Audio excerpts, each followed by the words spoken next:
Assalamualaikum warahmatullahi wabarakatuh. Keluguan dan karomah Syekh Jangkung. Bagi sebagian warga Pati, Jawa Tengah, nama Syekh Jangkung tidak bisa dilepaskan dengan cerita mengenai kesaktian Syekh Jangkung atau juga dikenal sebagai Saridin yang begitu melegenda. Menurut Babat Pati, Saridin adalah anak angkat Ki Ageng Kingiran yang ditemukan di pinggir sungai. Lalu oleh Ki Ageng Kingiran, bayi tersebut diambil dan diberi nama Saridin. Selama ini Ki Ageng Kingiran memang mendambakan anak lelaki meski telah memiliki putri yang bernama Sumiem. Setelah dewasa, Sumiem diperistrikan oleh seorang laki-laki bernama Branjung, sedangkan Saridin dikawinkan dengan gadis bernama Sumirah. Dalam satu versi dikisahkan jika Saridin muda pernah berguru ke Sunan Kalijaga, sehingga dia ini memiliki ilmu kesaktian yang cukup lumayan. Seiring perjalanan waktu, Ki Ageng Kingiran, orang tua angkat Saridin yang sudah tua, berpesan jika dia meninggal, maka pohon durian miliknya akan diwariskan kepada Saridin dan Branjung, suami dari Sumiem. Ki Ageng Kingiran berpesan jika siang durian tersebut merupakan bagiannya Branjung, sedangkan kalau malam bagiannya Saridin. Bila ada yang jatuh siang menjadi rezeki Branjung, sedangkan kalau jatuh malam maka rezekinya Saridin. Ternyata durian tadi kalau siang tidak ada yang jatuh, sedangkan malam banyak yang jatuh. Branjung mulai merasa iri hatinya dan timbul dalam pikirannya ingin menyamar menjadi harimau untuk menakut-nakuti Saridin. Setelah merubah dirinya menjadi harimau, maka segera memanjat pohon durian.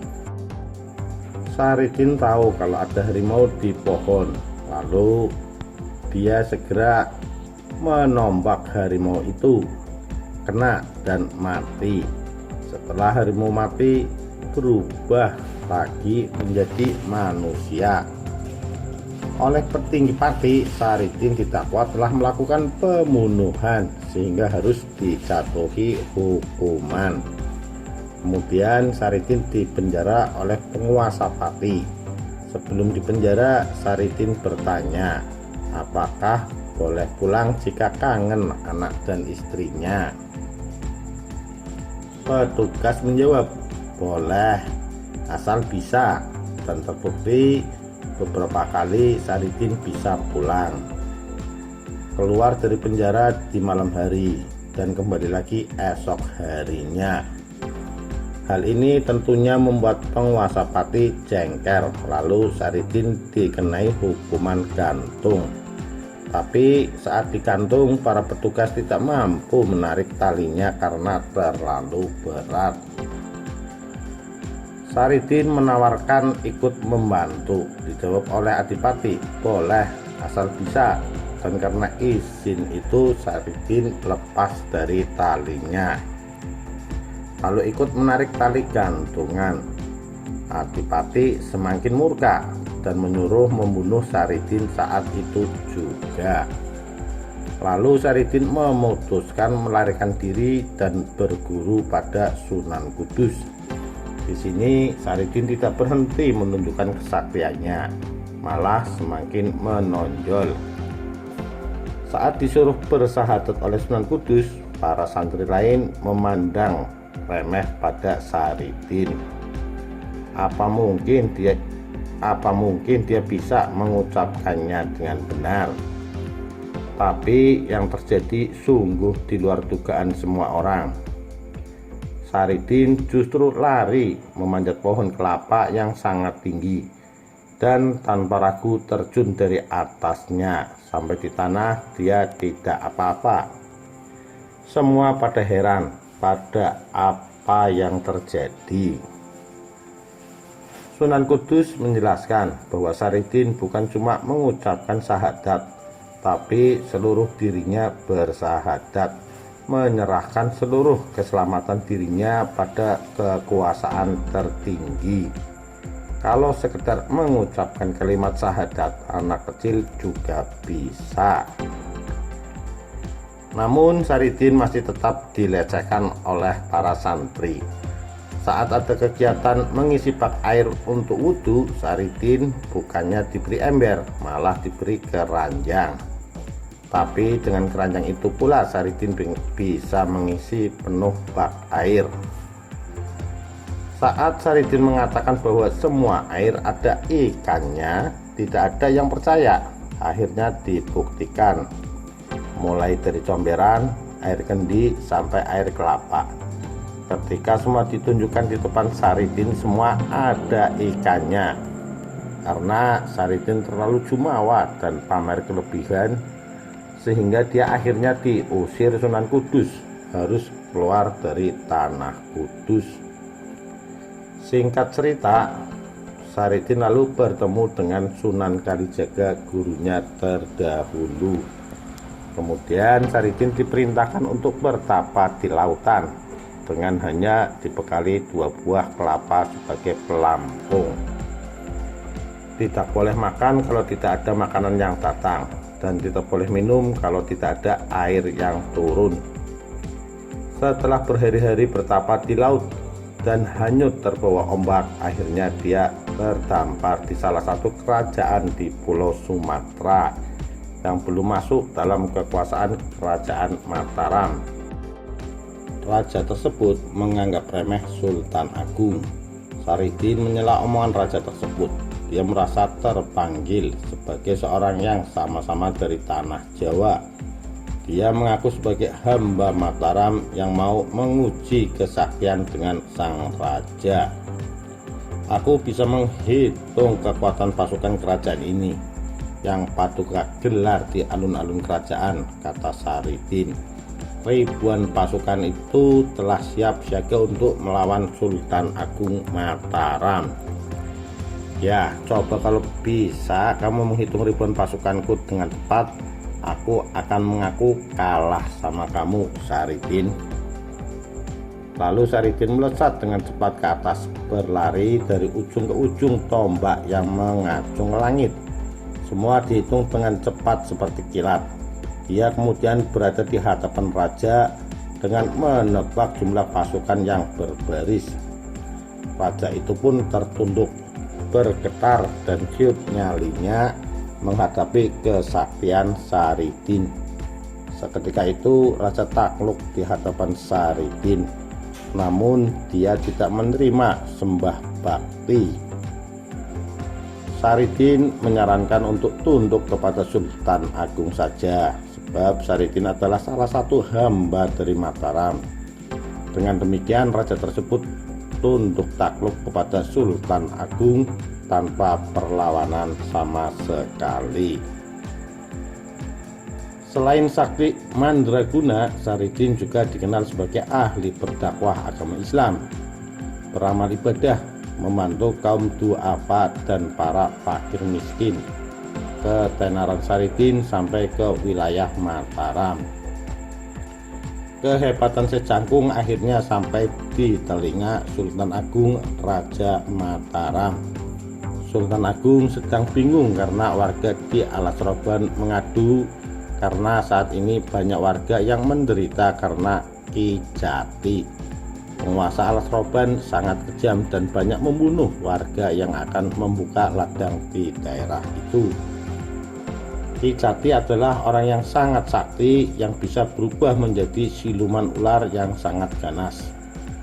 Tidak itu saja, Ki Jati yang menganut aliran Sat selalu menculik gadis-gadis muda di sekitar Alas Roban untuk dijadikan tumbal agar dia tetap dijaya dengan ilmu hitamnya.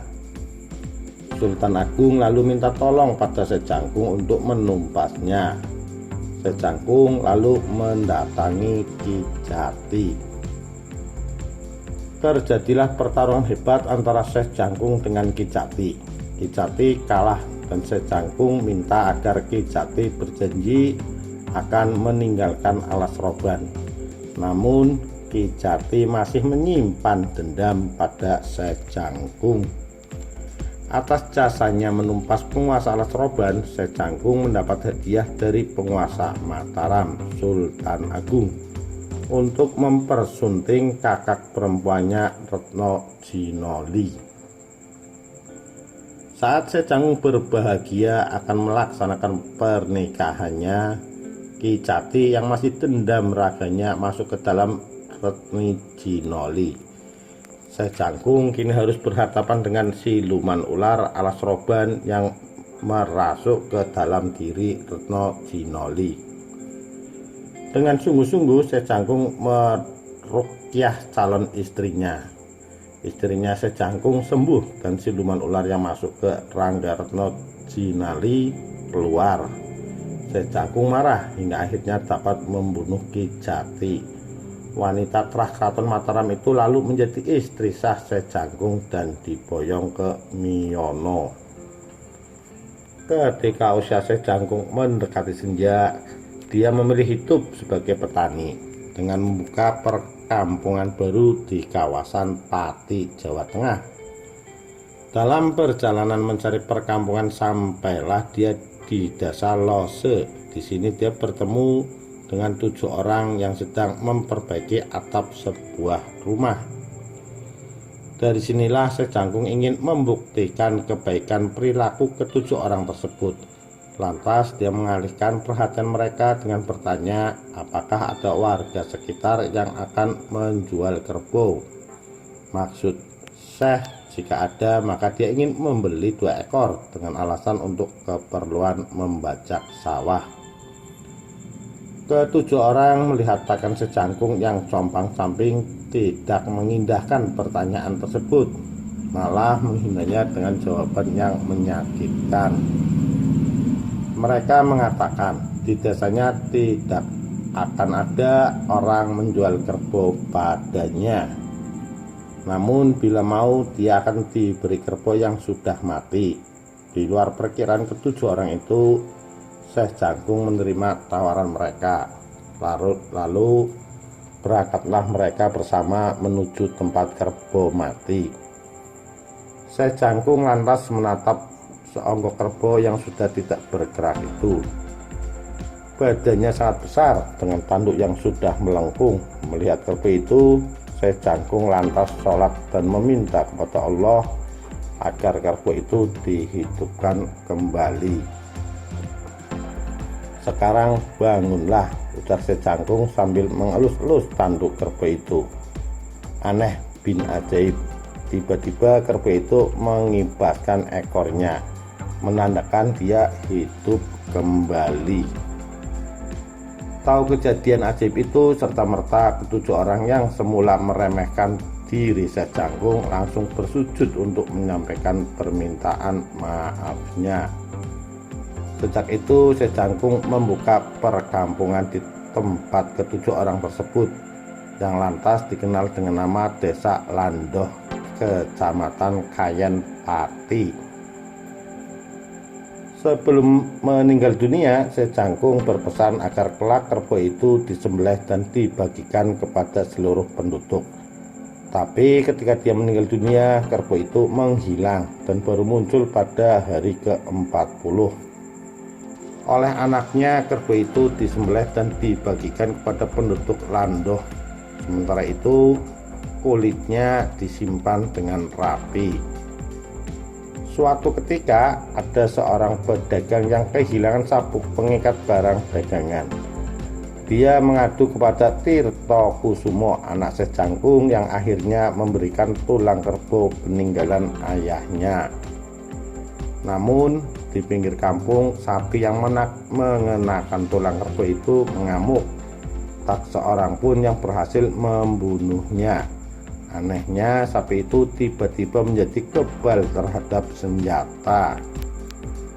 Ketika sapi itu kelelahan, Tirokusumo mengambil tulang kerbau itu, dan sapi itu pun dengan mudah bisa dibunuh dengan tombak.